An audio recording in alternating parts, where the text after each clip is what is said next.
1er novembre 1396. La cathédrale Saint-Paul à Londres est remplie de centaines de bougies d'encens contre les fenêtres gothiques. L'orgue résonne à travers les nefs alors que le cortège royal progresse dans l'allée centrale. Mais ce n'est pas une cérémonie ordinaire. C'est le mariage d'un enfant de 6 ans. Isabelle de France, la plus jeune princesse d'Europe, s'avance vers l'autel, où Richard II, roi d'Angleterre, un homme de 29 ans, l'attend. Habillée de soie dorée qui traîne sur le sol de pierre, la petite fille peut à peine supporter le poids de sa couronne miniature. Dans quelques minutes, elle sera déclarée reine d'Angleterre, scellant une alliance politique qui changera le destin de 2 nations. Comment un si jeune enfant est-elle devenue la pièce maîtresse de la diplomatie médiévale dans ce qu'elle avait de plus brutal? Pour comprendre le destin tragique d'Isabelle, nous devons revenir à la France du XIVe siècle, à une époque où le royaume vivait dans l'ombre de la folie royale. Isabelle est née le 9 novembre 1389 au Palais du Louvre. Fille de Charles VI de France et d'Isabeau de Bavière, elle était la 4e fille du couple royal, une princesse née dans des temps sombres qui marqueraient toute son existence. Son père, Charles VI, était connu sous le nom de Charles le Fou à cause des épisodes de démence qui l'affligeaient depuis l'âge de 24 ans. Pendant ces crises, le roi ne reconnaissait plus ni sa femme ni ses enfants. Il croyait être fait de verre et qu'il se briserait si quelqu'un le touchait. Parfois, il fuyait à travers les couloirs du palais, hurlant que des ennemis le poursuivaient. La France vivait plongée dans le chaos. Elle était gouvernée par des régents qui se disputaient le pouvoir, pendant que le roi, lui, restait prisonnier de son propre esprit. La mère d'Isabelle, Isabeau de Bavière, était tout aussi controversée. Ambitieuse et sans scrupules, elle avait profité de la maladie de son mari pour accumuler pouvoir et richesse. Les chroniques de l'époque la décrivent comme une femme dissolue, entretenant plusieurs amants, négligeant ses enfants. Pour Isabeau, ses filles n'étaient que des pions précieux dans le grand jeu politique européen destiné à sceller des alliances à travers des mariages arrangés. La petite Isabelle a grandi dans cet environnement toxique, entourée d'intrigues de palais et d'instabilité. La France était alors déchirée par la guerre de 100 ans contre l'Angleterre, par les conflits entre Armagnacs et Bourguignons, et par les conséquences terribles de la folie royale. Pour un enfant sensible, être témoin des crises de son père et du calcul froid de sa mère a semé un traumatisme silencieux, une solitude glaciale qui la suivrait toute sa vie. En 1396, alors qu'Isabelle n'a que 6 ans, une opportunité diplomatique surgit, une opportunité qui allait changer son destin à jamais. Richard II d'Angleterre, après des années de guerre contre la France, cherchait la paix pour consolider son pouvoir intérieur. Il avait perdu sa première épouse, Anne de Bohême, et avait besoin d'une nouvelle alliance matrimoniale pour assurer sa légitimité politique et une stabilité financière.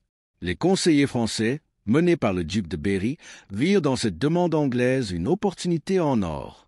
Ils proposèrent le mariage entre Isabelle et Richard en offrant une dot gigantesque de 800 000 livres et une trêve de 28 ans. Pour une France ruinée par la guerre, c'était une occasion irrésistible. Acheter la paix au prix du sacrifice d'un enfant. Les négociations ont duré des mois et ont été menées avec la froideur de transactions commerciales.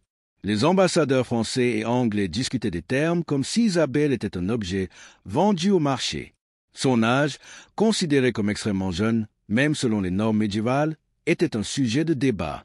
Certains conseillers anglais faisaient valoir qu'il vaudrait mieux attendre qu'elle ait 12 ans, l'âge alors jugé approprié pour un mariage consommé. Mais Richard II était désespéré. Il faisait face à des rébellions internes, à des problèmes financiers dévastateurs et à la menace constante d'être déposé. L'argent français et la paix extérieure comptaient plus que toute considération sur l'âge de la mariée. En octobre 1396, les termes furent enfin arrêtés. Isabelle de France serait livrée à l'Angleterre comme un cadeau politique, un enfant sacrifié sur l'autel de la diplomatie royale. L'adieu d'Isabelle à sa famille française fut un spectacle soigneusement orchestré destiné à impressionner les ambassadeurs anglais au Palais du Louvre. Charles VI, dans un rare moment de lucidité, bénit sa petite fille, les larmes aux yeux. Isabeau de Bavière, en revanche, fit preuve de sa froideur habituelle, traitant la séparation comme une affaire bien conclue. La petite Isabelle ne comprenait pas vraiment ce qui se passait. Pour elle, ce voyage vers l'Angleterre était une aventure, peut-être même temporaire. Elle emporta seulement quelques jouets, ses poupées préférées, et un petit chien de compagnie qui lui tenait souvent compagnie au Louvre. La suite française qui l'accompagnait comprenait des centaines de nobles, de serviteurs et une garde spéciale chargée de protéger le trésor transporté. Le voyage de Calais à Londres dura plusieurs semaines, ponctué de cérémonies grandioses dans chaque ville anglaise traversée. Les autorités locales rivalisaient pour offrir les réceptions les plus somptueuses à la future reine. Mais Isabelle, épuisée, intimidée par toute cette pompe, pleurait souvent et demandait à rentrer chez elle. À Londres, Richard II avait préparé un mariage qui rivaliserait avec toutes les cérémonies royales de l'époque. La cathédrale Saint-Paul était décorée de tissus entrelacés aux couleurs françaises et anglaises, symbolisant l'union des deux royaumes. Des milliers de bougies, importées de France, illuminaient l'édifice, tandis que les chœurs chantaient en latin et en français. C'était un spectacle conçu non seulement pour impressionner les sujets, mais aussi pour démontrer au monde que l'Angleterre avait atteint la paix par la diplomatie. Richard II lui-même se présenta comme un marié réticent, mais déterminé. À 29 ans, il était considéré comme l'un des hommes les plus raffinés d'Europe, passionné d'art et de littérature. Il avait profondément aimé sa première épouse, et l'idée d'épouser un enfant le mettait visiblement mal à l'aise. Mais les nécessités politiques avaient effacé toute considération personnelle. Pendant la cérémonie, Isabelle resta silencieuse, clairement intimidée par la grandeur de l'événement. L'archevêque de Canterbury dut s'agenouiller pour glisser l'anneau sur son minuscule doigt, tandis qu'elle regardait autour d'elle, cherchant des visages familiers, qui n'étaient plus là. Lorsqu'elle fut déclarée reine d'Angleterre, elle ne montra aucune joie, seulement une confusion douce et une peur grandissante. La vie d'Isabelle à la cour anglaise était, au départ, protégée par les circonstances de son âge. Richard II, à son crédit, la traita davantage comme une fille que comme une épouse. Il lui fournit des tuteurs français, lui permit de conserver ses coutumes indigènes, et s'assura qu'elle fut élevée avec toute la dignité royale. Isabelle reçut ses propres appartements au palais de Westminster, un manoir et des serviteurs dévoués, exclusivement assignés à son bien-être. Mais le bonheur de la jeune reine fut brutalement interrompu en septembre 1399. Richard II, confronté à une rébellion menée par Henri Bolingbroke, fut déposé puis assassiné au château de Pontefract. Isabelle, âgée de 10 ans, devint veuve sans jamais avoir vraiment été épouse. La mort de Richard créa un dilemme politique majeur pour les Anglais. Isabelle était bien une reine légitime, mais le mariage n'avait jamais été consommé et n'avait aucun héritier. Pire encore, la dot de 800 000 livres sterling avait déjà été dépensée, et la renvoyer en France signifiait aussi rendre de l'argent qui n'existait plus. Henri IV, le nouveau roi d'Angleterre, tenta d'abord de garder Isabelle comme une prisonnière dorée, espérant l'utiliser lors de futures négociations avec la France. La jeune veuve fut tenue dans un confort relatif au château de Havering, où elle passa 3 années à se battre pour sa liberté. Ses lettres désespérées à sa famille française révèlent une jeune fille prématurément vieillie par la souffrance. « Je t'écris en larmes », dit-elle dans l'une de ses lettres à son père, « car je suis gardée ici comme une prisonnière, loin de tout ce que j'aime, sans espoir de retour. » Ces suppliques finirent par attendrir le cœur de Charles VI, qui, dans un moment de lucidité, exigea catégoriquement le retour de sa fille. En 1401, après de longues négociations diplomatiques, Isabelle rentra enfin en France. Mais la petite fille partie de Paris à l'âge de 6 ans était désormais une jeune fille de 12 ans, prématurément usée par ses expériences traumatiques. Le retour au Louvre ne lui apporta pas le bonheur espéré. La France restait plongée dans le chaos, et sa propre famille l'accueillit davantage comme un fardeau politique que comme une fille bien-aimée. La tragédie d'Isabelle était loin d'être terminée. En 1405, à seulement 16 ans, elle fut à nouveau utilisée comme monnaie d'échange politique. Lorsque sa mère arrangea un second mariage avec Charles d'Orléans, un jeune noble et poète français. Mais cette fois, Isabelle connut enfin quelque chose qui lui avait toujours été refusé. Un mariage fondé sur l'affection.